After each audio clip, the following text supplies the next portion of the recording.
people, what is good?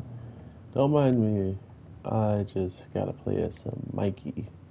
But I honestly have not played this character in so long, since like Tokyo Revenger actually, so I have to remember the combos if I can by the time the video's over. But Summertime is really trying to, I think, put a stamp on how long they're going to give our character the ability to kind of time travel in time, which I think is a much better way of explaining him rushing or like maybe making one false move and ultimately ending up in a position where he can't take it back. Um, and by that, I mean, this was kind of obvious that he should have, he had to die. Like, that was an obvious end point for that. He's in, he's seeing what actually is about to happen to everybody in the world if he fails. And if that isn't motivation, I don't know what will be for him. So now that we have a really good idea of who the main villain is, or villainess, it's kind of crazy that you could see him once he was in that death state, right? Even once he was completely gone, she was making eye contact with him as he was pretty much leaving to go back to the 22nd. But it's weird.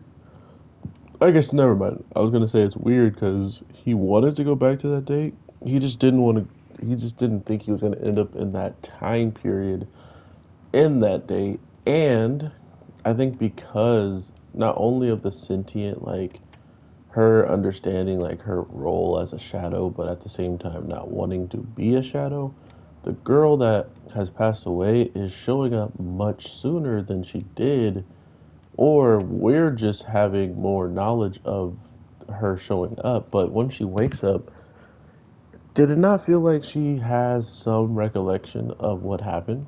You know, um, to be fair, the mother does have her other eye. Like she's only missing one eye, so technically speaking, she should the other girl that was turned into a shadow and like the reason why we're here, she shouldn't be capable of going back in time and all that stuff like our other character